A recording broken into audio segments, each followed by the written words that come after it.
지난 시간까지 믿음 안에서 아들과 같은 디모데에게 나이든 노사도로서 사도 바울이 목회와 교회 생활을 이제 영적인 아들인 디모데에게 가르쳐 준 것을 이렇게 계속 살피면서 하나님의 은혜를 나누고 있습니다.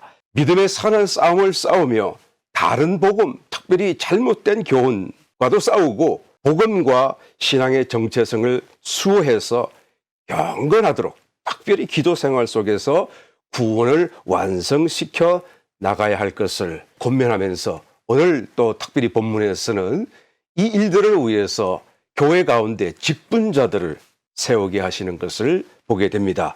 우리 3장 1절 mit보다 이 말이여 사람이 감독의 직분을 얻으려 하면 선한 일을 사모한다 함이로다 라고 말씀하죠. 이 감독의 직분, 이것은 다른 말로 장로의 직분입니다. 성경에서 장로라고 말할 때와 감독이라고 말할 때는 하나를 두고 말하는 것이죠. 장로라고 할 적에는 교회 중에서 연장자라는 의미입니다. 물론 나이가 많다는 뜻은 아니에요. 물론 나이도 많을 수도 있겠습니다만은 여기서 장로라고 개념 속에서 나이가 연장자라고 하는 말은 나이가 많아서 연장자가 아니고 영적으로 성숙한 자라는 의미로서 장로라는 말을 하게 되죠. 감독이라고 하는 말은 장로가 해야 될 어떤 직분, 어떤 사명 이런 것을 설명하는 하나의 이름이다라고 말할 수가 있습니다. 에피스코페라고 얘기를 하죠. 에피라고 하는 말은 over 그런 뜻이 되고요. 스코페라는 말은 여러분 영어로도 스코프 그러면은 이게 무슨 안경이나 이렇게 텔리스코프 그러면은 멀리 보는 망원경이 되고 또 마이크로스코프 그러면 아주 현미경이 되고 이 스코프이라고 하는 말은 sight 본다라는 말이에요. see라는 뜻이죠. 그러니까 에피스코페라고 얘기를 하게 되면 무슨 뜻이 됩니까?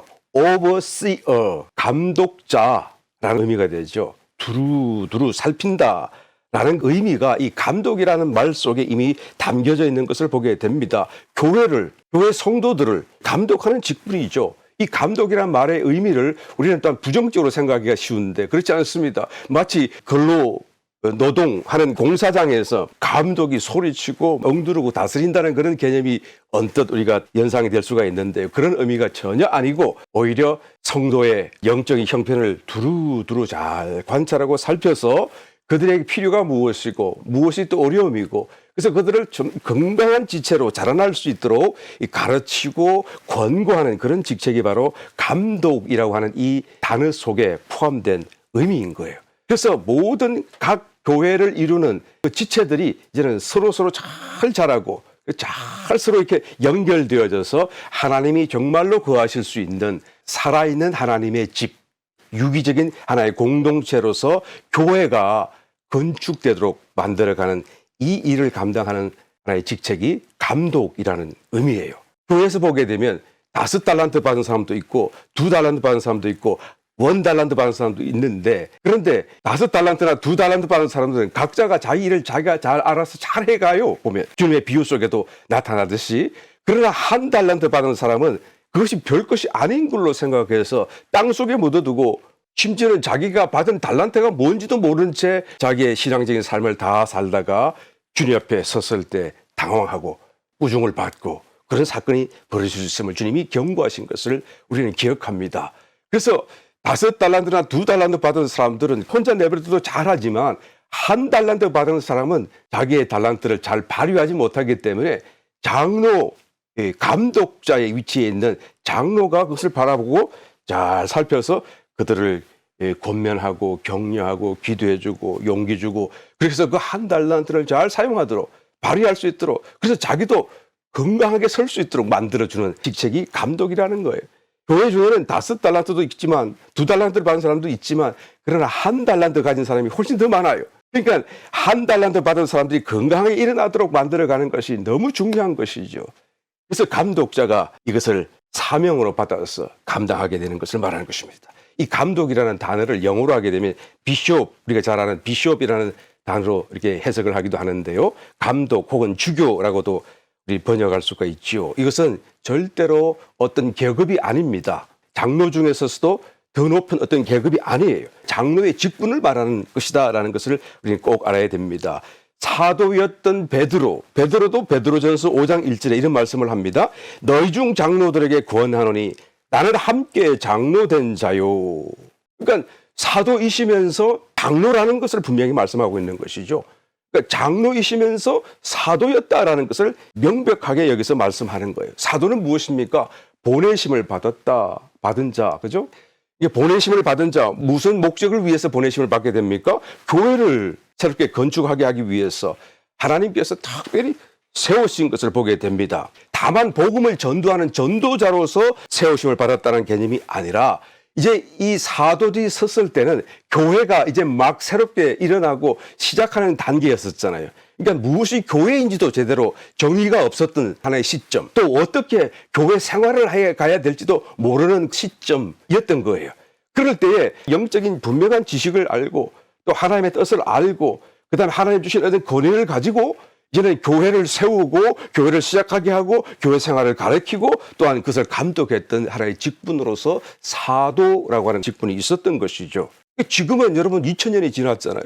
교회가 이제 다 시작되었고 모든 면에서 다져질 것이 다 다져졌고 교리적인 면, 무슨 모든 교의적인 면, 그다음에 무엇이 이단이고 무엇이 정통이고 이런 모든 것이 다 다져져 있는 상태에서 굳이 다시 이 12사도 외에 또 다른 사도를 교회가 필요를 하지 않는다라고 말할 수밖에 없지요.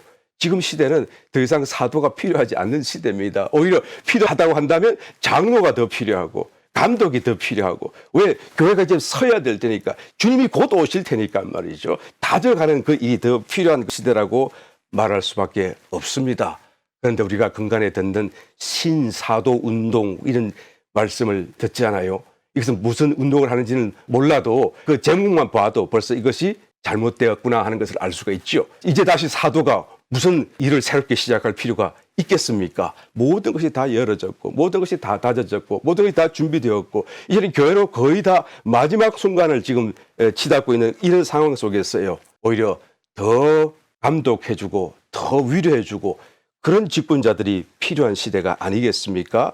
이런 모든 성도는 그리스도를 머리로 또 하여서 한 몸을 이루는 하나의 어떤 각각의 지체라는 것을 성경은 분명히 말씀해 주고 있습니다. 그러므로 성도 간에 지체 간에 무엇이 높고 낮음을 우리가 말할 수가 없어요. 서로 유기적으로 연결되어 있지 않습니까? 서로가 서로를 필요하고 서로가 없어서는 안 되는 하나의 어떤 연결된 하나의 어떤 유기적인 생물적인 생명을 함께 공유하는 하나의 몸으로서 우리가 교회를 형성하고 있다라는 것입니다. 그러므로 누가 높고 누가 낮은 게 있을 수가 없어요.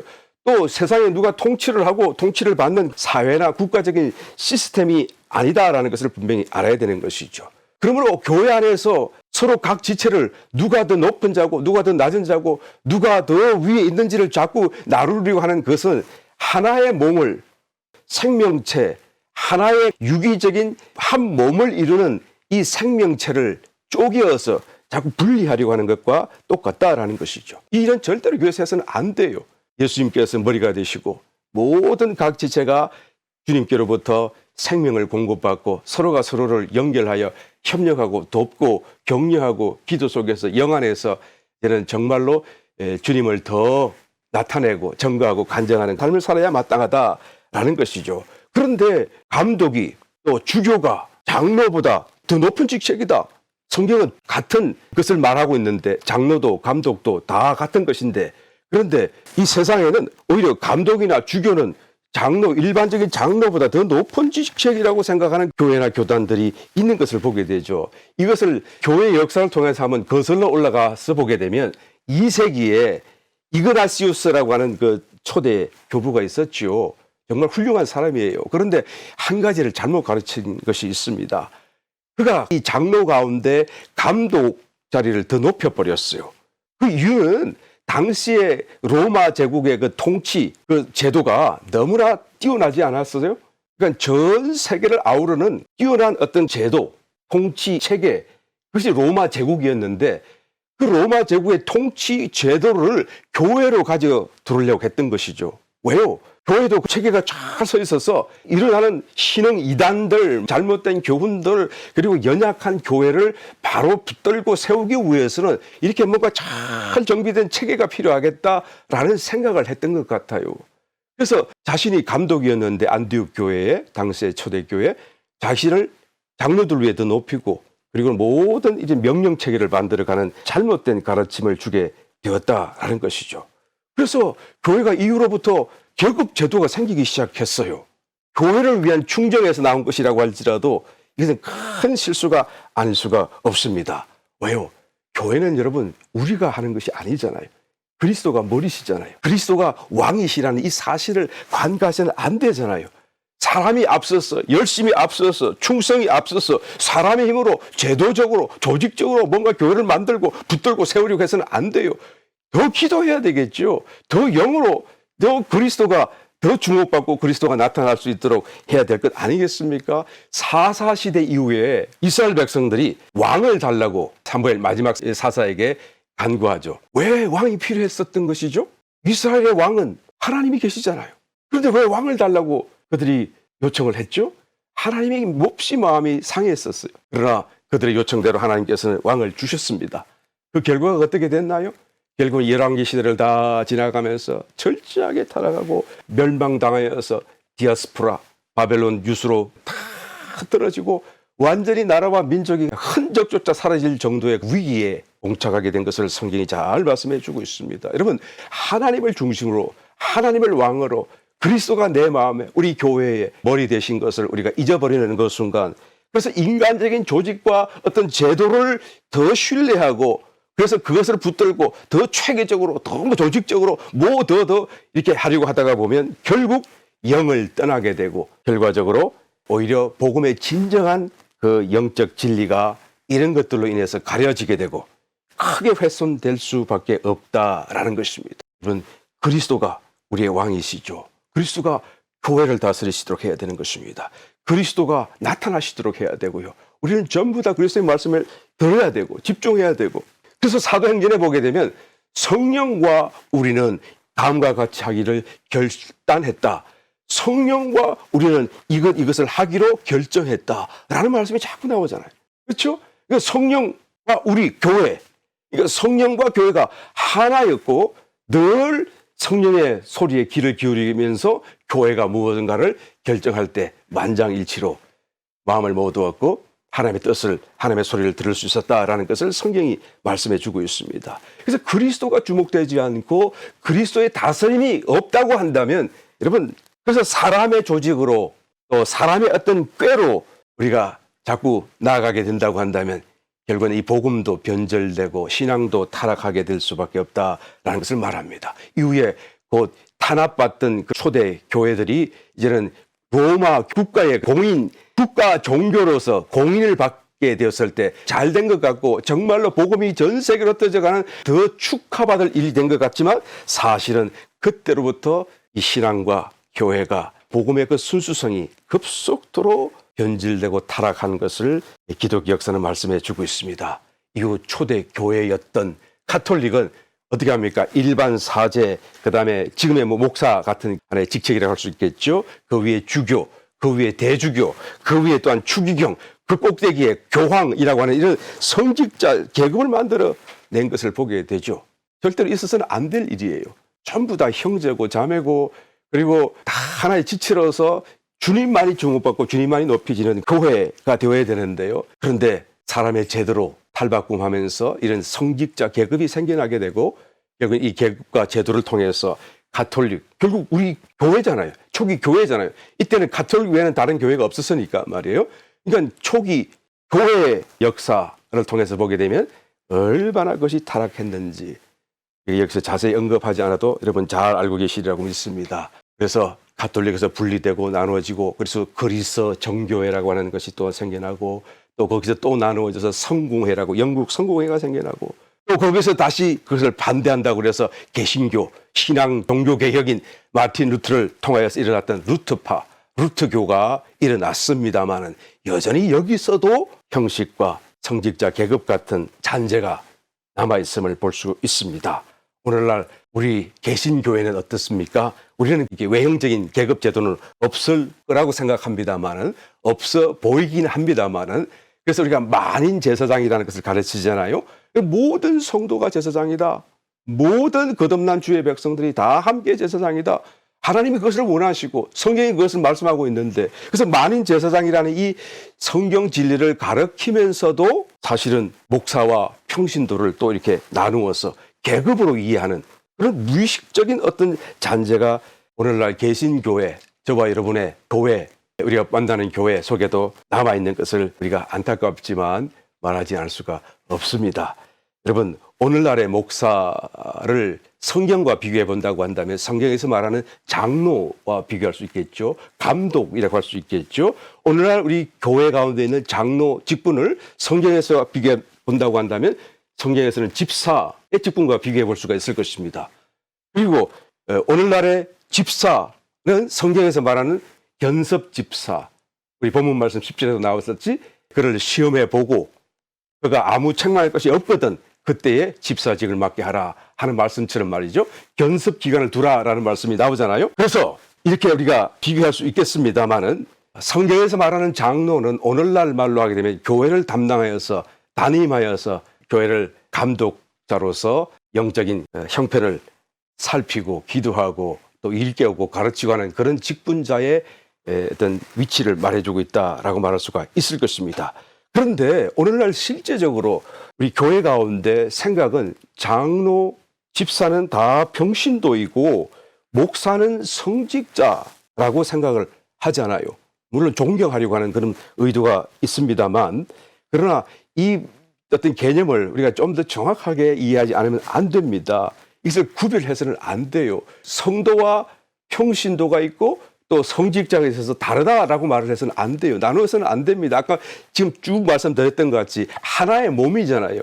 그래서 나누어서는 안 돼요. 같은 형제고 같은 성도고 같은 하나님의 자녀고, 그런 개념 속에서 지체로서 자기가 맡은 사명이 있고 해야 될 일이 다르고 위치가 다르다는 것은 우리가 말할 수 있겠지만, 그러나 성직자는 계급이 다르고 또 평신도는 그와 다르다라는 개념으로 우리가 그것을 이해해서는 안 됩니다. 만인 제사장이라고 성경이 말씀하잖아요. 모든 성도가 다 제사장이다. 구별이 없다 그 말이에요, 사실은 이 말씀은. 그런데 여전히 교회 가운데 이런 생각을 갖고 자꾸 하나의 몸을 각각의 지체로 쪼개어서 이제는 분리시키려고 하는 원수의 참 악한 하나의 책략, 교활한 책략이다라고 말할 수밖에 없어요. 여러분, 제가 목사로서 이런 말씀을 드리는 것은 목사의 직책을 폄하하거나 무시하라고 말씀을 드리는 게 절대 아니죠. 하나의 몸이라고 하는 이 사실을 분명히 내가 알아야 하고 그것을 붙들어야 된다는 거예요. 저와 여러분이 하나라는 것을 여러분이 붙들어야 되는 거예요. 저도 붙들고 여러분들도 붙들고 서로가 존중하고 또한 자신의 위치와 사명을 따라서 협력하면서 교회를 자꾸 세워가야 된다라는 것입니다. 에베소서 4장 11절, 그가 혹은 사도로 혹은 선지자로 혹은 복음을 전하는 자로 혹은 목사와 교사로 주셨으니 이는 성도를 온전케 하며 봉사의 일을 하게 하며 그리스도의 몸을 세우려 하심이라 라고 말하잖아요. 그러니까 교회 가운데 사도를, 선지자를, 목사를, 적은도자를 그리고 교사를 주신 이유가 교회, 이 몸으로서 이 교회를 세우기 위해서, 이게 각 지체들을 도와서 튼튼하게 한 몸을 이루어 갈 수 있도록 하나님께서 교회 직분자들을 주신 것이다. 은사로, 선물로, 그 말씀이에요. 그러니까 이런 어떤 직분은 상하의 개념이 아닙니다. 계급이 아니에요. 그러니까 교회, 몸이라고 하는 교회를 세워가기 위해서 사역별, 사역에 따르는 어떤 사명 개념이다라는 것을 우리는 이해해야 되는 것이죠.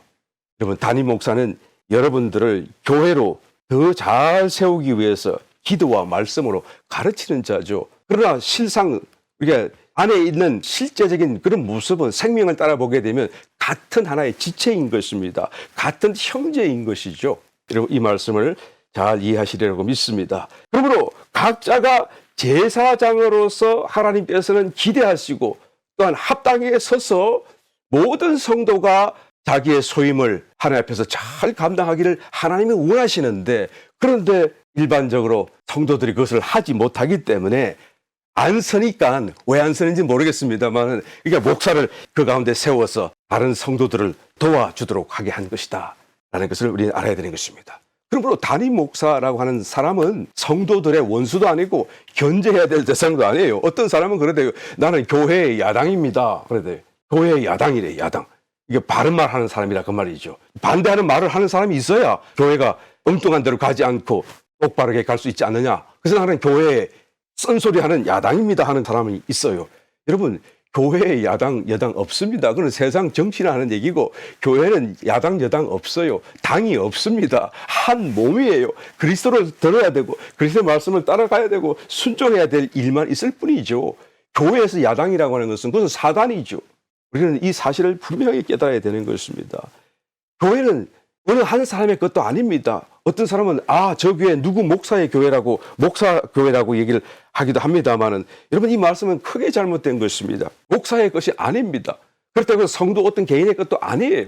그리스도가 머리가 되셔서 모든 지체가 성도가 되어서 한 몸을 이룬 것이고, 그리스도의 것이고, 그리스도가 주목되었고, 그리스도가 나타나는 교회가 되어야 진정한 교회가 아니겠습니까? 그런데 교회 부흥이 또 안 되면 사람들이 생각하기를 그래서 목사가 책임을 져야 되고 목사가 능력이 있고 없고 그런 생각을 하게 되지 않아요? 물론 여러분, 교회의 모든 일들은 최종적으로 담임 목사가 책임을 질 수밖에 없습니다. 왜요? 모든 일의 리더를 담임 목사가 맡고 있으니까 말이죠. 그러나 여러분, 교회라고 하는 것은 하나의 유기적인 몸이라는 이 사실을 결코 있어서는 안 돼요. 모든 지체가 함께 건강해야, 그래야지 성장도 되고 자라날 수가 있지 않겠습니까? 각자 모든 지체가 자기의 역할을 잘 감당함으로써 성장해 가는 거예요. 그러니까 목사가 한번 해봐라, 능력 있는 그 능력을 한번 보여봐라, 이렇게 팔짱을 끼고 있어서는 안 된다 그 말이에요. 모두가 다 자기 역할을 잘 감당해서 함께 성장함으로써 그것이 교회의 부흥이 되고 성장이 되고, 영적이든 또한 수적이든 교회의 그런 부흥이 되게 된다는 것입니다. 저와 여러분 지금 살펴보고 있는 이 디모데 말씀, 디모데 전후서를 목회 서신이라고 말하잖아요. 목회 서신, 목회에 관한 편지라는 말씀이죠. 왜 이것을 목회 서신이라고 말을 하면서 목회자에게나 줄 것이지 왜 목회자가 아닌 성도들에게도 이 말씀을 말씀이라고 보게 하시는 것입니까? 그것은 바로 같은 지체이기 때문에 그래요. 목사가 부족하더라도 도와가면서 함께 목회도 해야 하고 또 함께 교회 생활을 해야 된다는 의미인 것입니다. 실제로도 그렇고요.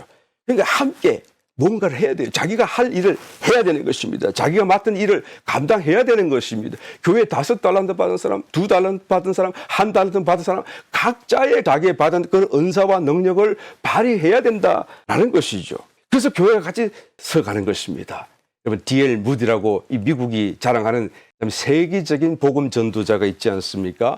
이 복음 전도자였던 무디는 사실 가난한 집안 배경으로 인해서 초등학교도 졸업하지 못했어요. 그러니까 제대로 공부를 못했기 때문에 영어 발음이나 글자 썼을 때나 또는 이 문법이 많이 틀려요. 그런데 하나님이 그를 붙드시고 하나님의 말씀을 전하게 하니까 한 번은 캠브리지 대학, 유명한 수재들만 모여있는 그 대학에 가서 하나님의 말씀을 전공했던 적이 있었죠. 그래서 하나님의 말씀을 시작하자마자 얼마 있지 않아서 꼭 야단 난리가 났어요.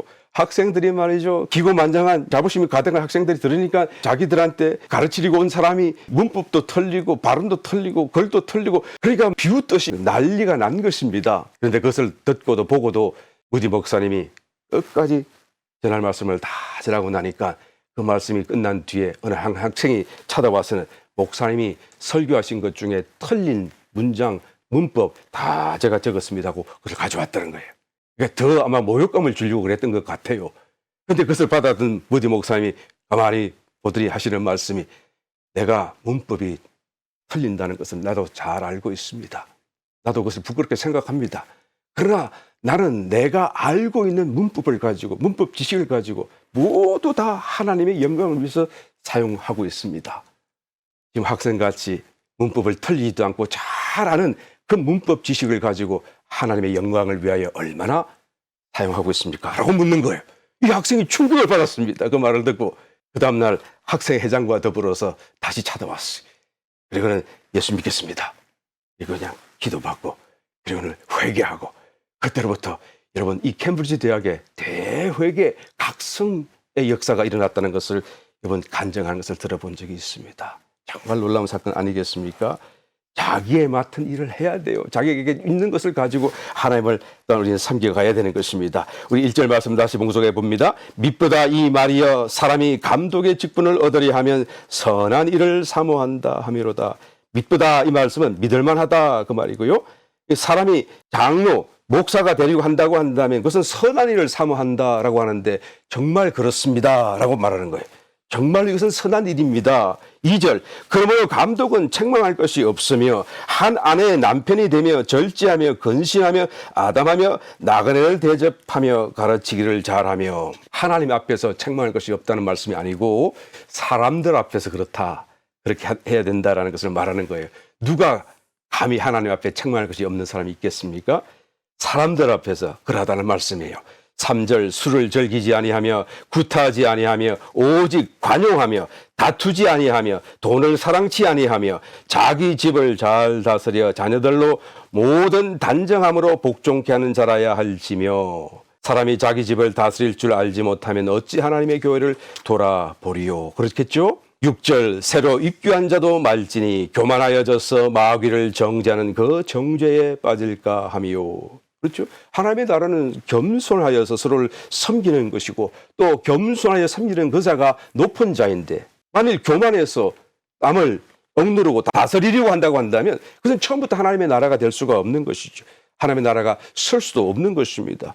그래서 오히려 나라도 안 될 뿐만 아니라 교만했던 그 마귀를 정죄하듯이 자기도 그 교만함 때문에 하나님 앞에서 심판받을 수밖에 없게 되지 않겠습니까? 이러한 환경을 우리 스스로가 교회가 자초해서는 안 되기 때문에요. 새로 입교한 자, 새로 새신 자에게 이런 직분을 맡겨서는 안 된다라는 말씀이에요. 7절 또한 외인에게서도 선한 증거를 얻은 자라야 할지니 비방과 마귀의 올무에 빠질까 염려하라. 그러니까 교회 안에서도 선한 자로서 인정받아야 되겠지만 세상 사람들에게서도 선한 증거를 받아야 그래야지 목사가 되고 직분자가 될 수 있다라는 말씀을 하시는 것입니다. 8절 이제는 집사의 직분에 대해서 말씀합니다. 이와 같이 집사들도 단정하고 일구이연을 하지 아니하고 술에 인박이지 아니하고 더러운 일을 탐하지 아니하고 일구이연하지 말아야 된다. 한 입으로 여기서는 이 말을 했다가 저기는 다른 말을 하는 것을 얘기하는 것이죠. 여러분 뱀의 혀가 둘로 나누어져 있지 않아요. 그러니까 일구이연한다라고 하는 것은 이 사단의 본성과 같은 어떤 것을 보여주는 거예요. 그래서 파벌이 생기고 서로 오해를 만들어내고 이간질이 되게 되는 이런 사건들을 두고 얘기하는 것이죠. 일구이연은 아닐지라도 교회에 있는 소식들 뭐 빨리빨리 전하는 사람 있잖아요. 교회 방송국 이 기쁜 소식을 온 세상 알리세 하면서 온갖 것 다 시시콜콜한 것 다 서로 좋은 일로 은혜로운 일로 은혜를 나누고 전하고 하는 것은 참 바람직한 일이겠습니다만은 은혜롭지도 않고 좋지 않은 일이라고 한다면 여러분 그것을 듣는 순간 그것을 삭히고 그것을 다시 은혜롭게 만들어서 더 긍정적으로 더 신앙적인 말로 우리가 북돋아서 가며 용기를 줘야 될 텐데요. 그것을 온 사람들에게 다 그대로 다 전한다라고 하는 것은 여러분 교회 직분자로서 절대로 해서는 안 되는 일이다라는 말씀을 하는 것입니다. 9절 깨끗한 양심의 믿음의 비밀을 가진 자라야 할지니. 여러분 이 중요한 말씀이에요. 믿음의 비밀을 가져야 돼요. 직분자들은요. 이 믿음의 비밀이 무엇입니까? 뒤에 나오는 16절 말씀에 가서 보게 되면 크도다 경건의 비밀이여 그렇지 않다는 이 없도다. 이 경건의 비밀이라는 말과 같은 의미를 지금 갖고 좀 부연 설명해주고 있는 것을 보게 됩니다. 어떤 것입니까? 그런 육신으로 나타난 바 되시고 예수님이시죠. 영으로 의롭다 하심을 입으시고 천사들에게 보이시고 만국에서 전파되시고 세상에서 믿은 바 되시고 영광 가운데서 올리우셨음이니라. 그러니까 성육신하신 그리스도, 그다음에 부활 성천하신 그리스도, 그다음에 교회의 머리가 되셔서 각 지체의 성도들 가운데 거하시는 하나님, 그리스도 하나님, 이 사실을 지금 말씀하는 거예요. 15절 말씀을 가서 찾아보게 되면 만일 내가 지체하면 너로 하나님의 집에서 어떻게 행하여야 할 것을 알게 하려 함이니 이 집은 살아계신 하나님의 교회요 진리의 기둥과 터이니라.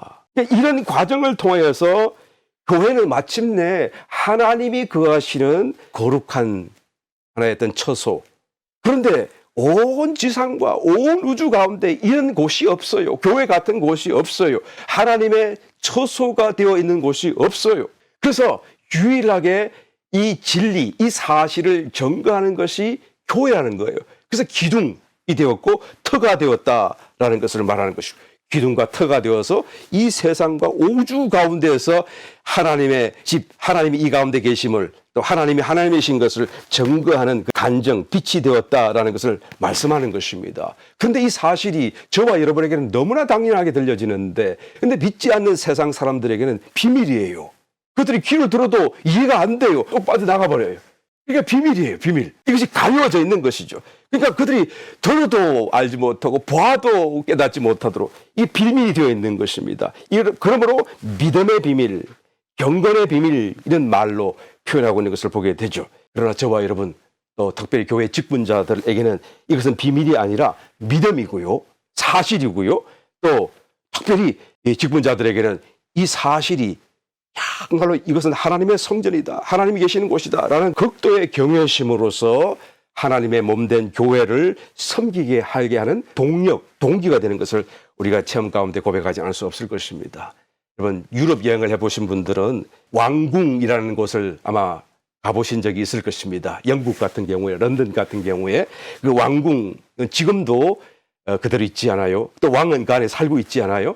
그런 데를 가서 보게 되면 왕궁을 지키는 경비병, 얼마나 여러분 참으로 근엄하고 장중하고 위엄을 갖고 또 정중하고, 그 다음에 상대방을 존중하고 정말 예의 바르고 마치 왕의 손님을 대하듯이 아주 위엄을 느끼는 것을 우리가 보게 되지 않아요?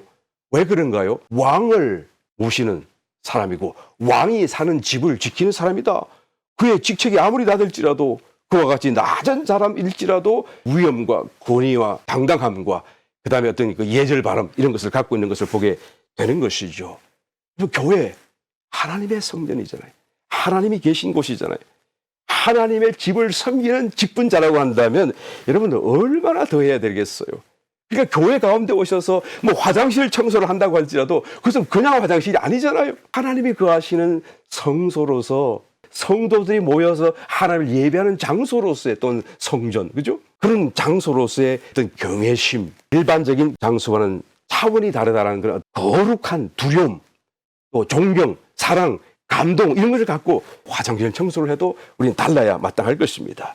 여러분, 디모데서에서 말씀하시는 교회와 교회 생활, 이런 모든 표준이 있는데요. 그 표준에 우리가 다 다른다고 한다면 정말로 교회의 모습이 어떨까 한번 연상해 보시길 바라요. 저와 여러분의 신앙 생활이 어떨까 한번 상상해 보시길 바랍니다. 여기서 말하는 이 수준, 그리스도 외에 모든 다른 것들, 그것이 세상적인 번역이든 성공이든 축복이든 기적이든 심지어는 하나님의 어떤 신비 체험이든 이런 모든 것까지도 다 나는 그리스도와 바꿀 수 없다고 하는, 그리스도만 주목하고 그리스도로 살고 그리스도로 듣고 그리스도를 살아내는 이런 삶과 바꿀 수 없다. 그리스도 외에 다른 것을 주목하게 만드는 것이 다른 복음이고 다른 교훈이잖아요. 그런 것을 강렬히 반대하고 오직 그리스도로만 나는 살겠다라는 아주 분명한 신앙적인 자세, 그 다음에 경건한 삶을 살기 위해서 남자 성도들은 각처에서 기도를, 거룩한 손을 들고 기도를 하고, 여자 성도들은 순종하는 마음으로 또 자기 위치를 지키며 또 기도하고, 교회 장로, 집사들 믿음의 비밀을 가지고 열심히, 그리고 거룩한 경외심으로 교회를 섬긴다고 하면 생각해 보시길 바랍니다. 이런 표준의 이런 교회를 한번 상상해 보시길 바랍니다. 우리 봉독했던 말씀 15절에서 보게 되면, 16절 말씀에서 보게 되면 천사들에게 보이셨다라고 말씀하잖아요. 성육신하신 그리스도를 천사들에게 보이셨어요. 2000년 전 베들레헴에서. 그래서 보는 천사들이 어떻게 했나요? 천군 천사들이 합창으로, 기쁨으로 하나님 앞에 영광을 올리고 찬송을 했던 모습을 보게 됩니다. 그런데 정말로 그 성육신하신 예수님이 이제는 믿는 자들 속에 오셔서 더 크게, 더 분명한 어떤 하나의 거대한 성전을 이루시고 영광 가운데서 이게 지어져가는 모습을 천사들이 본다고 한다면 얼마나 더 영광과 찬송을 올려드리겠는가 생각해 보지 않을 수가 없는 것입니다. 교회가 여러분 지금 비록 겉으로는 교회답지 못하고 한없이 부족해 보인다고 할지라도 결국에는 영화롭게 될 거예요. 하나님이 그렇게 정하셨으니까. 하나님께서 또한 그렇게 만들어 가시니까 말이죠. 현재 눈에 보이는 모습을 갖고 우리는 판단해서는 안 됩니다. 또 낙심하거나 절망해서도 안 돼요. 지금도 건축되고 있는 것입니다. 최종적으로는 눈부신 영광으로 나타나게 될 것입니다. 반드시 하나님의 말씀이 변함없이 그대로 이루어질 거예요. 저와 여러분들이 영광스러운 하나님의 성전으로 드러나고 이런 하나님이 거하시는 영원한 처소가 되어져서 정말 천성을 이루게 되는 그 일이 반드시 우리 앞에 나타나게 될 것입니다. 중요한 것은 여러분, 이 일에 저와 여러분들이 어떤 부분을 담당해야 돼요. 하나님 앞에 쓰임받는 어떤 도구가 되어져야 된다는 것이죠. 이번 에스더가 왕후가 되었을 때 하만이라고 하는 그 대적자가 온 유대 민족을 말살시키겠다는 아주 악독한 법을 반포하게 만들었지요. 그럴 때 자기의 삼촌인 모르드레게가 어떻게 합니까? 사람을 보내서 이 왕후에게 밀서를 보냅니다. 너 홀로 왕궁 안에 있다고 해서 이 화를 너 홀로 면할 것이라고 생각하지 말라. 네가 만일 잠잠하고 아무 말 하지 않으면 너는 아마 구원받을지 모르겠지만 그러나 유대인들은 하나님이 구원을 하실 것이다. 너는 이 일에 참여하지 않았기 때문에 너와 너의 아버지 집은 멸망당할 것이다. 물론 이 저주를 한 거 아닙니다. 그렇죠? 하나님의 일에 동참하지 않았기 때문에 상 받을 것이 없고 상 받을 것이 없으면 그것이 멸망이죠. 뭡니까? 예. 그러면서 하는 말이 내가 왕후의 위를 얻은 것이 이 때를 위함인지 누가 알겠는가? 하나님이 이 일을 하라고 너를 그 자리에 세운 거 아니겠는가? 라고 말하는 거예요. 그 말을 듣고 에스더가 어떻게 합니까? 죽으면 죽으리라. 마음의 작정을 하고 이런 이스라엘을 위해서 하나님의 나라를 위해서 역사를 위해서 그냥 싸움을 싸우는 모습을 성경이 말씀해 주지 않습니까? 정말 그 다음의 사건은 여러분 말씀드리지 않아도 잘 알고 있죠? 드라마 같은 일이 벌어집니다. 정말 아름다운 일이 정말 놀라고 감동스러운 일들이 벌어지는 것입니다. 그리고 에스더 자신은 그 이름이 만고의 영광스러운 영예를 가진 이름으로 남게 되지 않았어요. 여러분, 우리가 지금 가지고 있는 재물, 우리의 건강, 우리의 시간, 우리의 능력 다 이 때를 위함인지 누가 알겠는가? 라고 말하는 것입니다. 아, 목사님, 나는 주를 위해서 살고 교회를 위해서 섬기고 싶지만 나는 할 수 있는 일이 별로 없어요. 여러분, 교회를 위하여 기도하시기 바랍니다. 기도보다 더 위대한 일이 어디 있겠습니까? 교회에 와서도 기도해 보시기를 바라요. 교회 열려 있지 않아요.